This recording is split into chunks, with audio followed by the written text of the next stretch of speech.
ایک صاحب کی دو بیویاں ہیں، جن میں سے ایک بیوی صاحب نصاب ہے اور دوسری بیوی صاحب نصاب نہیں ہے،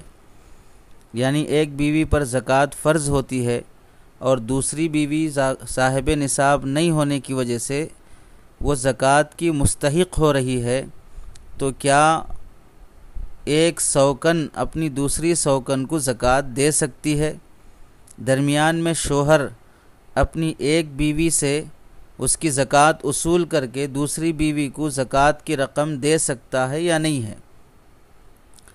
اس سلسلے میں دو باتیں قابل لحاظ ہیں۔ اس صورت میں زکوٰۃ ادا ہونے کے لیے فقہا نے دو شرطیں لگائی ہیں۔ پہلی شرط یہ ضروری ہے کہ جس کو زکوٰۃ دی جا رہی ہو، اگر اس کا نفقہ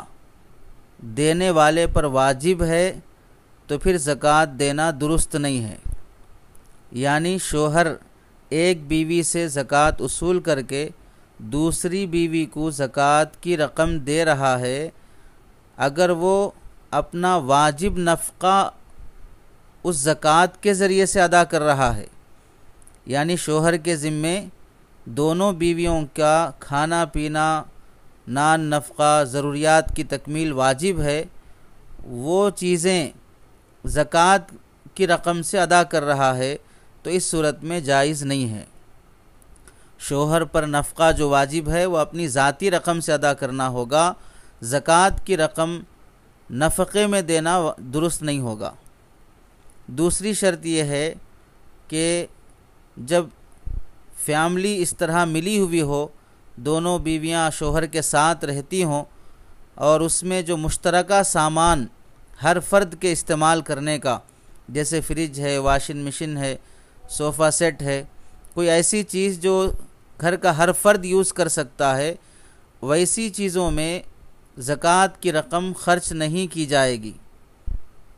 ورنہ اس کا مطلب یہی ہوگا کہ ایک جیب سے نکال کر دوسرے جیب میں رکھ لیے، زکوٰۃ تو اپنے گھر سے باہر گئی ہی نہیں ہے۔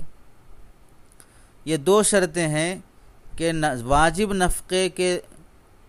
ادائیگی کے لیے زکوٰۃ کی رقم شوہر ایک بیوی سے لے کر دوسری بیوی کو دینا جائز نہیں ہے، اور مشترکہ فائدے کی چیزوں میں صرف کرنا بھی جائز نہیں ہے۔ اب خلاصہ یہ ہوگا کہ اگر پہلی بیوی اپنے زیور کی زکوٰۃ شوہر کے دوسری بیوی کو دیتی ہے تو اس میں یہی شرط ہے کہ وہ دوسری بیوی کو مالک بنا کر یہ رقم اس کے حوالے کر دے، اور اس رقم سے کوئی ایسی چیز خریدی نہ جائے جس سے دینے والی یہ پہلی بیوی بھی اس سے فائدہ نہ اٹھا سکے، ایسی چیزیں خریدی نہ جائیں۔ ایسے جیسے گھر کا راشن ہے، دونوں بیویاں ایک ساتھ رہتی ہوں گھر میں، الگ الگ کمروں میں، اس زکوٰۃ کی رقم سے راشن خرید کے لایا جا رہا ہو، اس زکوٰۃ کی رقم سے کرنٹ بل بھرا جا رہا ہو، اس زکوٰۃ کی رقم سے صوفہ یا واشنگ مشین کوئی ایسی چیز خرید کے لائی جا رہی ہو جو سب کی مشترکہ استعمال ہے، اس صورت میں زکوٰۃ ادا نہیں ہوگی۔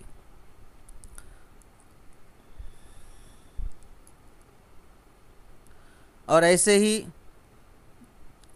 جو بیوی لے رہی ہے، لینے کے بعد ایسی چیزوں میں استعمال کرنا درست نہیں ہے جو مشترکہ ہوتی ہوں اور سب کے گھر کے استعمال کی چیزیں ہوتی ہوں، اس میں صرف کرنا بھی اس لینے والی بیوی کے لیے بھی درست نہیں ہے۔ اور اس میں اس بات کا بھی لحاظ رکھنا ضروری ہے کہ شوہر جب زکوٰۃ کی رقم ایک بیوی سے لے کر دوسری بیوی کو دے گا تو اس میں خواہ اس کی وضاحت کرے کہ یہ زکوٰۃ کی رقم ہے یا وضاحت نہ کرے، بہر صورت اپنا واجب نفقہ اس کے ذریعے سے ادا نہیں کر سکتا۔ جو ماہانہ راشن اس کے ذمے واجب ہے وہ اپنے ذمے سے ادا کرنا ضروری رہے گا، اس زکوٰۃ کو اپنے نفقے کے ذریعے سے اپنے نفقے کا ذمہ ادا کرنے کے لیے استعمال نہیں کر سکتا ہے۔ چنانچہ تحفۃ الفقہا جلد نمبر 1 صفحہ نمبر 303 پر لکھا ہے، وَمِنْهَا أَنْ لَا تَكُونَ مَنَافِعُ الْأَمْلَاكِ مُتَّصِلَةً بَيْنَ الْمُؤَدِّي وَبَيْنَ الْمُؤَدَّى إِلَيْهِ لأن ذلك يمنع وقوع الأداء تمليكا من الفقير من كل وجه بل يكون صرفا إلى نفسه من وجه۔ حاصل یہ ہوا کہ 2 شرطوں کے ساتھ اس طرح ایک بیوی اپنی دوسری سوکن کو زکوٰۃ کی رقم دے سکتی ہے۔